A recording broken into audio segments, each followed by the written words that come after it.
I'm actually much of the book reader. And there are several books that I've read that greatly inspired me. And I think that they are pretty much responsible for what I do today. One of them is a book entitled 1984, written by George Orwell. The book was released in 1948. And another one is called Brave New World, written by Aldous Huxley, released in 1932. Now, both of these books, despite being written in the 40s, went ahead of their times, describing the future. And they both prophesied the end of civilization. In 1984, George Orwell was scared that there will be Big Brother, dictator, somebody who will be denying us access to information. And so the population becomes blind and very easily controlled.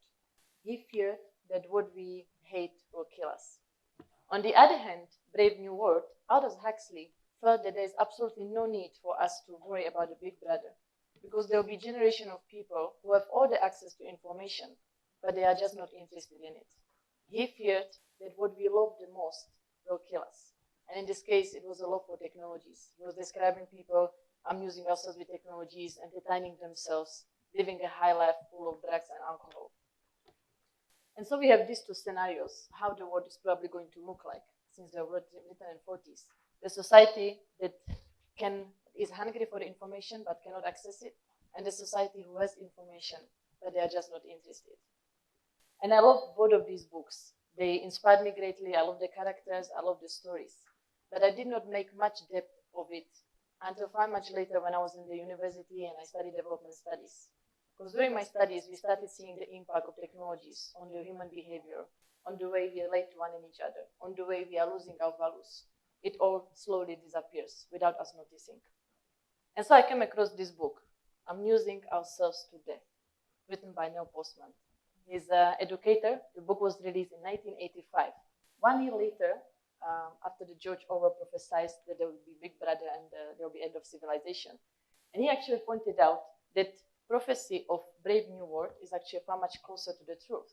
And he believed that it is because of the technological progress that everything turned into entertainment, including the information.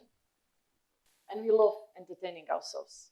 Everything that we share, we talk about, has to be funny, it has to be short, has to be shareable, has to be likable, including the information. And so now there's a huge problem that I have with this kind of approach. Because if you live in the society that turns everything into entertainment, how we are going to be able to analyze or to determine or to say which information is important, which one is relevant, what is guiding us at the moment. And I was really frightened. And so I believe that the prophecy of Aldous Huxley, The Brave New World, is actually very relevant to this current society we live in. And I couldn't agree more with it than when I became a lecturer at the university. Back in the days, or my studies, or maybe some of you when you studied, back in the days, for you to understand something, you had to read a book. Now, whilst you are reading the book, your brain has time to process the information, to analyze it and understand it. If you don't understand it, you have a liberty of going back a few pages and read properly. Whilst you are reading, your opinions are being formed. The way how you're going to approach certain situation or how you're going to resolve the problem is being formed whilst you are reading. But nowadays, everything has become so fast, all the activities, all the information is so easily accessible that it became pointless to the point of time wasting to actually read. And so the students, when they are researching, they actually skim through the internet. Sometimes they only read the headlines. If they search for the keywords, they'll actually read the paragraph if it contains enough keywords they search for. And so in the 15 minutes of such a research, they actually believe that they know what is it about. And so you can imagine how much I suffered as a lecturer. When I gave exam and I asked my students to express themselves and answer the question in the essay form, so that I know that they understand the concept, they know the whole topic. Now, unfortunately for me, the essay form has shrunk into tiny paragraph. And the students actually ran out of what to say. Well, maybe they did not necessarily run out of what to say. Maybe they just felt that this is enough for them to express what they are talking about. Because how they are accessing the information, this is the outcome of it. There's nothing more to say to it. And so I was really frightened, and I was thinking, it's really happening. that the Aldous Huxley was right. We have this society who just has all this access to information and we tend to ignore it. But let's not blame the students entirely. I think with the development of technologies, every one of us has reached the point that from reading of the books has shrunk into reading of the articles, which later on shrank into reading of just the abstract for you to have a general idea, which shrank into the fact that we are just skimming through the headlines, and we are currently here. Waiting for a signal. We are waiting for something to tell us that what's currently happening is we missed it somewhere. We went somewhere, we went wrong. We spend time on the social media searching through the memes, reading the memes. We are so entertained. But the worst part of it is not the entertainment part. The worst part is that we tend to believe that we know what's happening. We read through the memes and we feel like we know. We can share it and people think we know. But do we really know? Well, if anything, it's funny and we can laugh about it. It's entertainment. But as Neil Postman pointed out with a reference to the Brave New World, the problem is not that people are laughing instead of thinking, but that they don't know what they are laughing about and why they stop thinking. And this is a strong message, and every time I read this, I actually feel shivers. And so I was troubling my mind, thinking what can be done. How can I make my students understand the topic if I cannot force them to read? Which I actually tried. I once giving them the assignment of reading the tiny book of just 120 pages. And they've taken a complaint to the registrar's office that I'm being very difficult. Because apparently, guess what? Students have no time to read. And so I was blank. I didn't know what to do. And then one day I was watching this documentary at my house, which apparently talked about the same topic that I was discussing in the class. And I thought this is actually a very good way how to make people understand certain topics. Documentaries are brilliant. They are based on serious events or real events. They collect facts over time. They discuss pros and cons. So after watching the documentary, you have the whole concept of what is being discussed or what you're supposed to know. And so I started showing documentaries in my class. And I was amazed to see how much that worked. First of all, my students were very happy because they felt it's a free class. They don't have to listen to a lecture. They can just sit and watch. But they did not know that I tricked them because they actually learned far much more than by me standing in there and giving them something to eat. And so it was a win-win situation. And I could see the progress in the way they managed to express themselves on the topic they actually watched the documentary. I could also see the difference in the exam when they answered the question for which they studied by reading and the ones they studied by watching these documentaries. And I felt that this is great. And so I started looking for the bigger platform so that I can reach out to more people than just a small group in my class. And then I was looking for the venue to organize this film festival. I bumped into a colleague. And when I shared my idea, when we talked, it was more or less, where have you been all this time? How come we've never done this before? And at that particular moment, we, without waiting, set up the documentary film and arts festival called SOTAMBE. SOTAMBE means come and watch.